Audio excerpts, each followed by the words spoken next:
Salam Nusantara bagi kita semua, selamat datang kembali di channel Roy Anastik. Baru-baru ini lagi viral lagi gitu, kasus guru honorer bernama Supriyani yang berasal dari Sultra ini. Jadi kasus guru honorer ini langsung ditangani oleh Hotma Paris. Jadi kalau Hotma Paris itu sudah turun tangan, berarti ini kasusnya bukan kaleng-kaleng lagi. Ini kasusnya sudah luar biasa. Bagaimana kronologi kasus daripada seorang guru honorer bernama Bu Supriyani ini? Kronologinya awalnya ada anak kecil, anaknya seorang polisi berpangkat perwira. Anak polisi ini kakinya ada memar gitu, ada kayak biru-biru gitu. Awalnya si anak kecil ini mengatakan ketika ibunya menanyakan, ini kenapa nak? Oh itu mak jatuh di sawah. Terus ketika disedikit lagi tentang anak ini, ditanya sama bapaknya, itu kenapa nak? Kakekmu kok bisa biru? Si anak ini mengatakan dia dipukuli oleh gurunya dan si bapaknya marah. Seorang polisi ini atau oknum polisi ini marah sehingga mau menjarakan Supriyani ini. Namun yang jadi permasalahan adalah guru honorer ini atau Bu Supriyani ini tidak mengaku dan tidak minta maaf karena berdasarkan pengakuan daripada tersangka ini, beliau ini tidak memukuli si anak, namun si anak mengaku. Jadi ini semacam benang kusut ya. Jadi terlepas siapa yang salah atau siapa yang benar, saya fokus dulu ya. Kenapa? Kita fokus dulu kenapa pendidikan di Indonesia itu banyak masalah-masalah seperti ini antara guru dengan murid, ya kan? Antara guru dengan wali murid. Jadi yang tiga ini selalu bermasalah di Indonesia. Kenapa? Kenapa bisa seperti itu? Apa penyebabnya? Apakah sistem pendidikan kita yang salah? Apakah cara mendidik kita yang salah? Apakah ini salah pemerintah? Apakah ini salah gurunya? Apakah ini salah muridnya? Jadi saya akan meluruskannya. Walaupun ini sudah masalah yang sangat pelik ya di Indonesia. Sudah sering berulang-ulang gitu dari dulu sampai sekarang. Sebenarnya masalah ini dari dulu juga sudah ada sebenarnya. Cuman zaman sekarang ini kan era digital ya, banyak HP, jadi apa-apa mudah viral. Zaman dulu juga sudah seperti ini. Namun yang jadi pertanyaan adalah kenapa kejadian-kejadian seperti ini terus berulang-ulang? Kenapa? Apa alasannya? Ada perdebatan atau ada lingkaran setan antara guru, murid, dan orang tua. Ini semacam lingkaran setan ya. Lingkaran setannya seperti apa? Kalau siswanya itu tidak disiplin, ngomongnya tidak sopan gitu, tidak ngerjain PR gitu, nakal, bandel, suka ngomong jorok, tidak sopan ngomong sama gurunya, tidak disiplin dan lain sebagainya. Maka ketika guru menegur siswa ini, si siswanya ini ada yang melawan. Ketika siswa ini melawan, ditegur lagi sama gurunya, sedikit menggunakan fisik, maka si guru ini akan dilaporkan, diminta uang damai 50 juta sama orang tua murid. Dan ini semacam lingkaran setan ya. Apakah gurunya harus membiarkan muridnya seperti itu? Kalau kita di posisi guru, apakah kita akan membiarkan murid kita seperti itu? Misalnya ngomongnya tidak sopan, ngomongnya kasar, tidak disiplin, urakan, tidak ngerjain PR, tidak nurut. Apakah kita seorang guru itu harus membiarkan?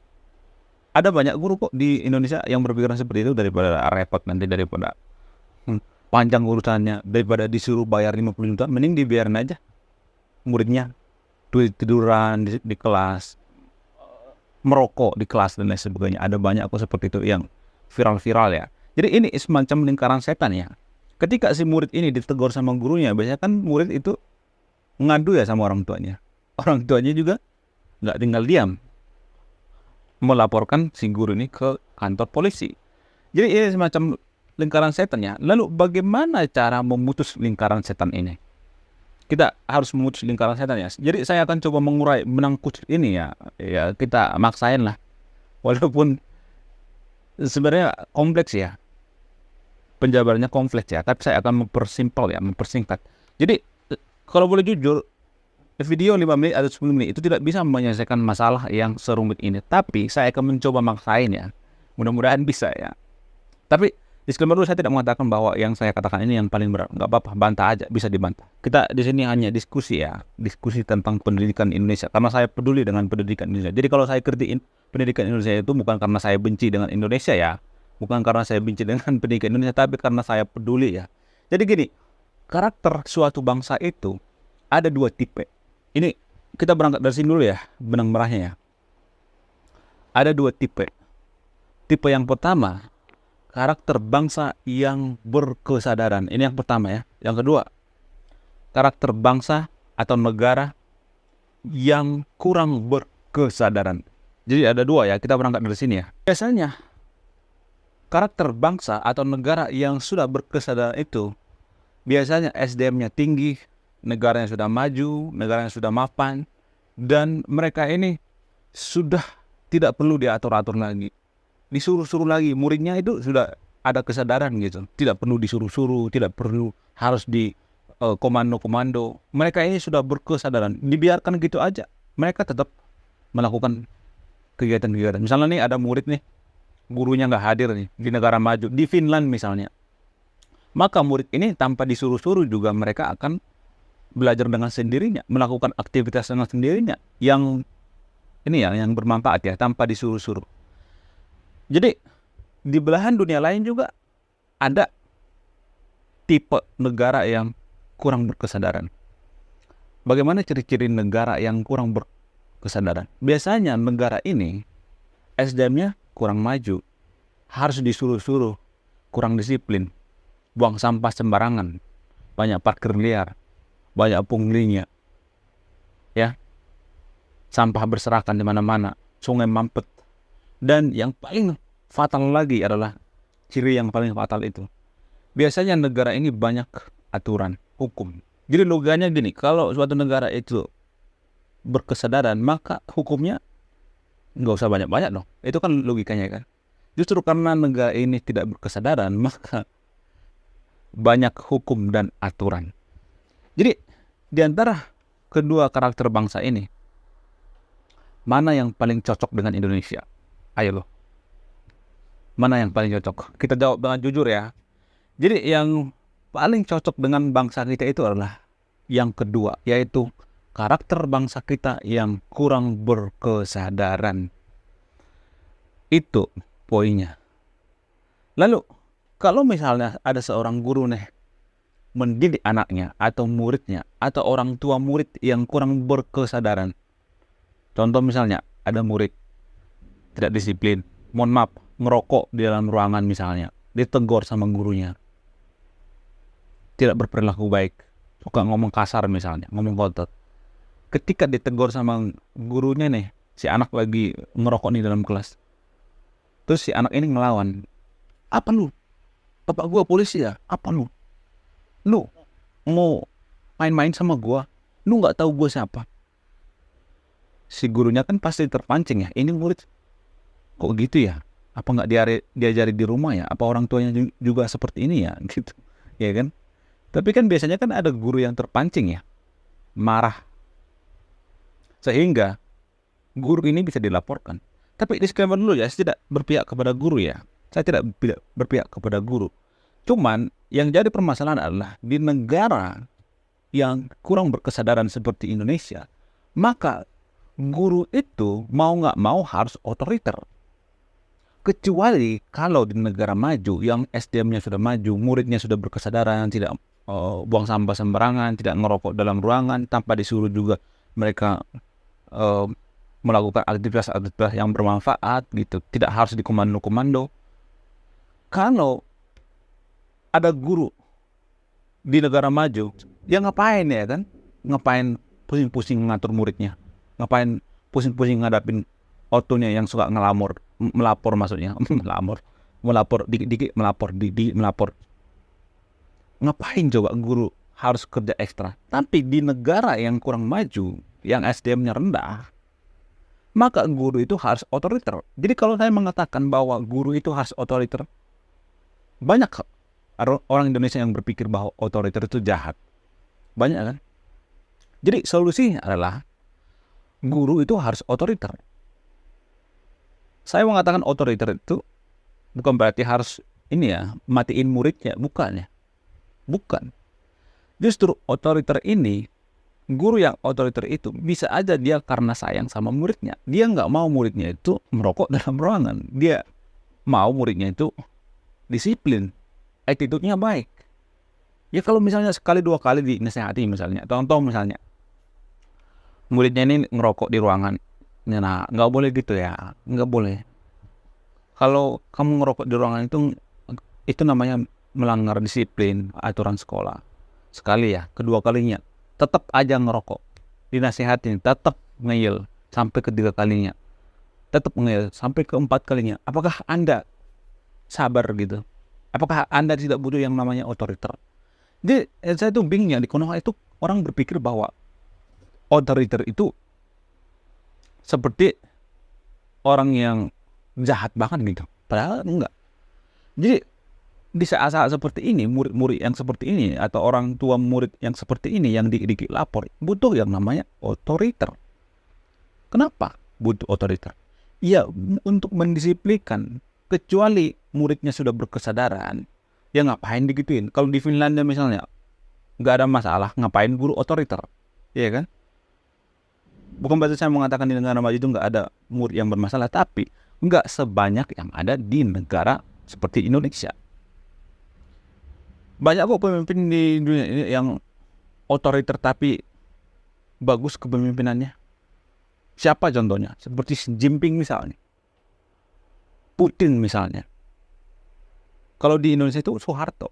Saya mengatakan Soeharto pasti banyak yang nggak terima kan. Berdasarkan data, ini bukan kata saya ya, ini berdasarkan data daripada Indobarometer. Presiden yang paling dicintai atau presiden yang paling dianggap berhasil itu adalah Soeharto. Masih di atas Pak Jokowi. Soeharto. Nah yang jadi pertanyaan, kalau Pak Soeharto itu benar-benar yang namanya dibenci rakyat atau otoriter atau jahat, kenapa surveinya seperti itu? Kenapa datanya seperti itu? Ya kan? Jadi solusinya menurut saya ya, tapi nggak apa-apa dibantah aja. Kalau negara itu kurang berkesadaran, maka butuh seorang pemimpin atau guru yang otoriter. Itu menurut saya. Asal jangan muridnya dimatiin aja ya. Tapi saya dulu waktu sekolah ya, mungkin di antara sahabat yang nonton video ini juga pernah ngalamin ya. Saya dulu, mohon maaf ya,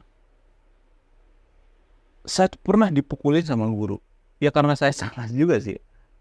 Dan saya takut ngelapor sama ortu saya. Karena apa? Karena takutnya ortu saya itu nambahin lagi gitu. Kan kalau zaman dulu kan gitu ya. Saya tuh dipukulin sama guru. Kenapa? Ya karena salah saya juga sih. Karena saya ngerusak bunga. Saat itu ada bunga tuh saya injek-injek gitu. Ya namanya anak kecil ya. Waktu SD itu. Tapi saya dipukulin dan semenjak saat itu saya tidak pernah lagi yang namanya merusak. Seperti taman, bunga gitu. Depan kelas seperti itu. Saya nggak pernah lagi.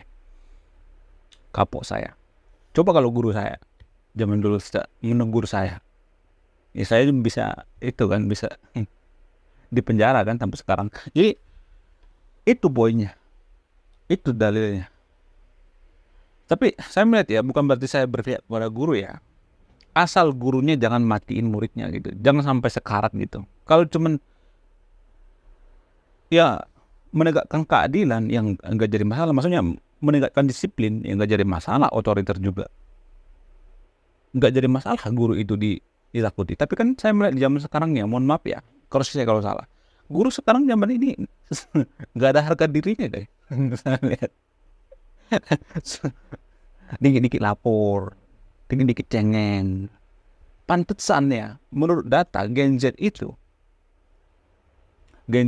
banyak yang di PHK. Menurut data ada 10 juta orang yang pengangguran Gen Z dan ditolak oleh dunia pekerjaan.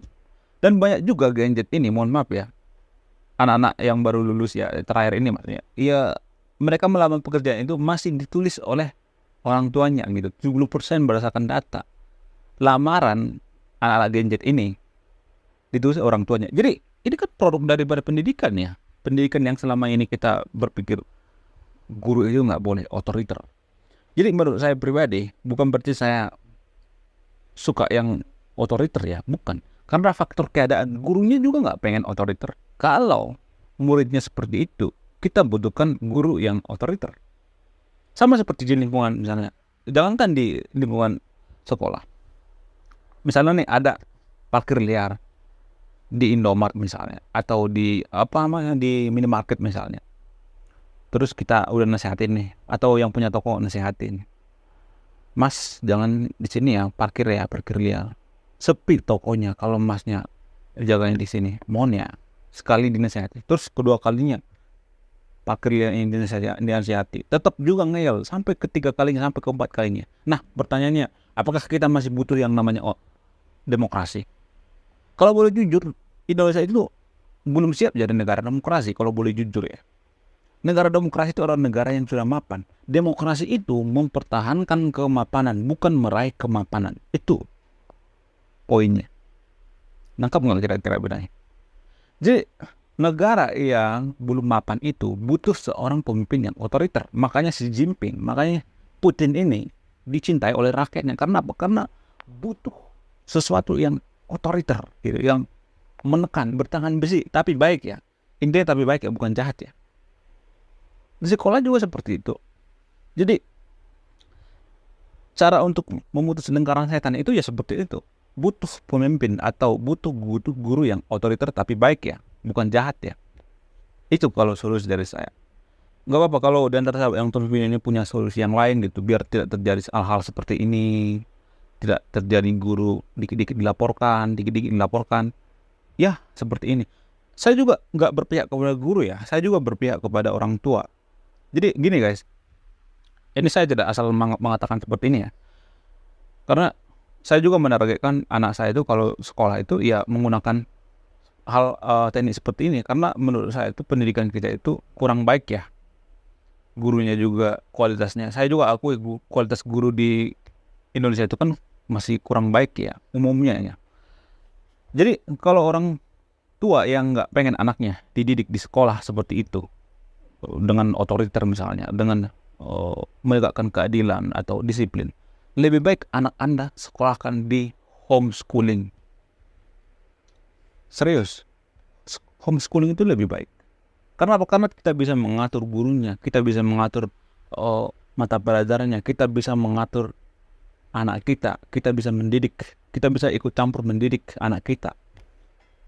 Kebetulan saya punya passion dalam mengajar ya, jadi anak saya juga saya didik sendiri. Saya mengajarkan anak saya itu pelajaran-pelajaran yang tidak diajarkan di sekolah, seperti filsafat gitu, kejujuran, attitude, terus mencintai negara gitu. Yang paling utama itu kejujuran. Saya ajarkan itu kepada anak saya, dan ini susah didapatkan di pelajaran sekolah. Dan ada lagi seperti pelajaran financial education kan nggak diajarkan di sekolah ya. Kecerdasan keuangan nggak diajarkan di sekolah, jadi saya ajarkan kepada anak saya. Dan filsafat juga saya ajarkan, biar dia tidak terdogma gitu pikirannya, biar dia bisa berpikir kritis nanti kalau sudah gede. Saya mengajarkan ini di anak-anak saya gitu.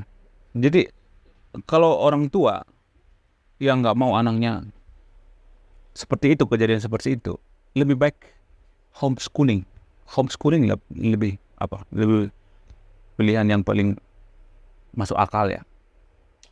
Jadi saya juga nggak berpihak kepada guru, saya nggak berpihak kepada murid, saya nggak berpihak kepada orang tua ya. Jadi saya memberikan solusi ya, walaupun sebenarnya solusinya itu sangat kompleks ya, karena ini kan lingkaran setan yang berputar-putar sangat kompleks. Tapi secara benang merahnya saya maksain ya seperti ini. Kalau di antara sahabat yang nonton video ini ada pendapat yang masuk akal, nggak apa-apa, share aja di kolom komentar ya. Oke?